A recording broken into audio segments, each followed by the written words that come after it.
जो विधायक भारतीय जनता पार्टी 4 जन विधायक विजय लाभ कर समस्ते जोगदे समस्त आसी उद्घाटन कले तेणु सबू विधायक भाई मान को धन्यवाद दूसरी। ता छड़ा आज जो कार्यक्रम ये एक भव्य दिव्य कार्यक्रम आपण मैंने देखिए मिलिटारी छकरू प्राय 8-10 हजार लोक माँ मैंने आरम्भ कर युवबंधु मैंने सीनियर सिटीजन जो मैंने अच्छा वयस्क लोक मैंने भारतीय जनता पार्टी समस्त कर्मकर्ता विपुल संख्यार आसी भव्य संबर्धना करी एटी आनी पहुँचैले और विभिन्न प्रकार वाद्य यंत्र सजई आमको आनिकी पहुँचे जो अभ्यर्थना देले से सुकिंदा जनसाणु धन्यवाद दूची एवं ये महोत्सव आगामी दिन आहरी उत्तरोत्तर उन्नति हो आहरी सुकिंदावासी एथरे सामिल हूँ समस्त को धन्यवाद दे मोर वक्तव्य शेष कर। महोत्सवर लक्ष्य हूँ महत्व उद्देश्य नहीं उत्सव कराए तेणु सुकिंदा को गोटे परिवार करी गढ़ी तोड़ा भाईचारा संपर्क सृष्टि करवा यही हूँ महोत्सव उद्देश्य।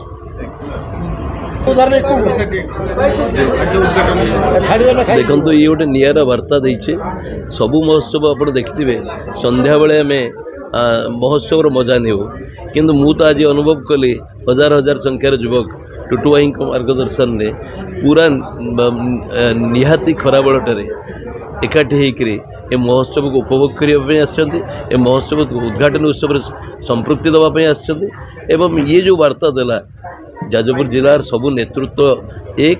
एवं जाजपुर जिले में सबू युवबंधु माने समस्ते एकाठी होकर जाजपुर जिलार प्रगति में आम हाथ को हाथ मिलाई काम करवा यही वार्ता ये महत्व उत्सवर उद्देश्य भाईचारा तैयारी करवा एवं विकास रे सहायक होगा निश्चित भाव में साधित हो। महोत्सव जो स्टेज को एक राजनीतिक स्टेज हिसाब से व्यवहार नहीं देखो आज आप देखिए महोत्सव जो ढंगे प्राय सबू विधायक मैंने सबू विधायक मैंने एवं टुटु भाई माननीय मंत्री निर्देश रे प्रशासनिक अधिकारी मैंने अच्छा मु तो कहीं कौटे अनुभव कर पार नहीं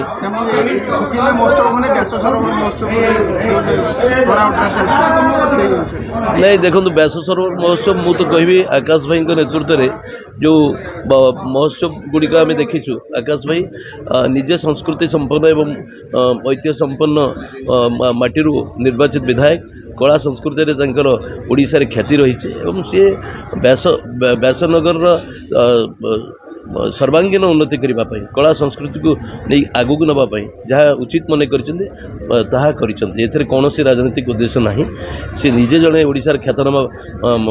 कलाकार एवं कला क्षेत्र में जो आग्रह एवं उत्साह ता परिस्फुटित होइछि। आज सुकिंदा शिल्प महोत्सव उद्घाटन उत्सव जोगदे अत्यंत आनंदित। सुकिंदा सारा विश्व में शिल्पपाई प्रसिद्ध एवं शिल्प महोत्सव माध्यम ये अंचल किभली भाव में बेकार युवक मैंने शिल्प संस्था अधिक निजुक्ति पाइपर स्किल्स एवं शिल्पर प्रचार प्रसार हम ता सहित ये मंच ओडिशार कला साहित्य संस्कृतिर प्रचार प्रसार हम एवं जो भाव में आज भव्य स्वागत आमको जनइछन्ति समस्त को धन्यवाद जनाऊँ।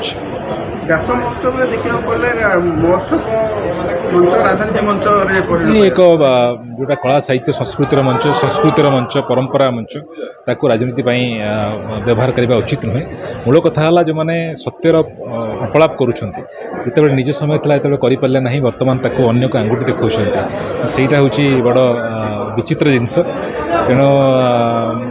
सत कौन लोक मैंने पब्लिक जानते पब्लिक को बोका भाविया भूल तेणु आज समय व्यासनगरवासी जानते सत कौन विकास में किए कम कर विगत दिन में किभली भाव में प्रतारणा होता ये महोत्सव वार्ता देली ये महोत्सव कला साहित्य संस्कृतिर महोत्सव निश्चित भाव में सुकिंदा शिल्प महोत्सव आगामी दिन में जातीय स्तर में ना करूँ मोर शुभेच्छा जनाऊँ। धन्यवाद देव आम समस्त बड़ भाई टुटु भाई माननीय मंत्री ओडिशा सुकिंदार जे गर्व गौरव आज जहाँ नेतृत्व आज सुकिंदा शिल्प महोत्सव जहाँ विगत दिन हो तार रंग रूपरेखा परिवर्तन नहीं झलकी उठी धन्यवाद देवी आज सुकिंदार युवबंधु एवं समस्त वर्गर माँ मौसी मौसा जो मैंने आज आम समस्त को जाजपुर आम विधायक बर्चना विधायक कोरे बड़ भाई आकाश भाई अमर भाई एवं मते आम समस्त को पाछोटी आनी उद्घाटन ये एथिरे आम समस्तंकर भल पाइबा भाईचारा खाली सुकिंदा नुहे पूरा जाजपुर केमती आगु उन्नति हो पार जाजपुर जहाँ जहाँ विकास क्षेत्र में अटकी केमी मंत्री नेतृत्व में समस्ते केमती आगू जापर यहाँ गोटे भाईचारा प्लाटफर्म निश्चय मु धन्यवाद देवी धर्मशाला भी महोत्सव होता जहाँ मंत्री मंच पर कहले समस्त आम गोटे प्लाटफर्म में राज्य सभापति समस्ते मुख्यमंत्री समस्ते एक होती बर्चना होता कोरे होता ए जगार भी एवं अन्य जगार समस्ते एक रही केमी जाजपुर उन्नति हो पार निश्चय मु पुनर्बार धन्यवाद देवी सुकिंदा माटी की जहाँ सुकिंदा माटी आज गर्व आम अनुभव कर जगार आज परिवर्तन कौन ये महोत्सव जना पड़े आज जो सुकिंदा शिल्प महोत्सव होती कौन आज शिल्प महोत्सव 2024 देखिए एक उत्सवपूर्ण उत्साह मुखर थिला आम मान्यवर मंत्री टुटू बाबू सहित धर्मशाला मान्यवर विधायक लिचु बाबू मान्यवर विधायक बर्चना अमर बाबू एवं आम पाख पड़ोशी विधायक आकाश दास नायक उपस्थित थिले एवं यही उपस्थित निश्चित भाव आज गरिमामय करथिला सुकिंदा शिल्प महोत्सव को 2-3 किलोमीटर धरी एଠିकार जो देवदुर्लभ कार्यकर्ता थिले बीजेपी दल एवं ए अंचल समस्त जनसाधारण पिला ठारू बुढ़ा पर्यंत खूब खुशी रे आनंदमय रे नाची नाची माताल होइके उत्सव को आज उद्घाटन कर सुकिंदावासी तरफ आम निश्चित भाव हृदय सहित समस्त को कृतज्ञता जन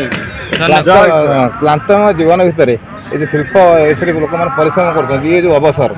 केते कौन बार्ता रखे मनुष्य जीवन में निश्चित भाव गोटे आमोद प्रमोद कर समय थाए आम शरीर चाहे खुशी करने से खुशी होची महोत्सवर कथा ये केवल खुशीर कथा नहीं ओडिया जातिर ऐतिह्य सांस्कृतिक धार्मिक जो मनोभाव थाए से मनोभाव को ये आम एक उत्साहपूर्ण भाव समस्त आगे देखबार बा निजर चलनी जीवन जीविका को किभली रंगारंग कर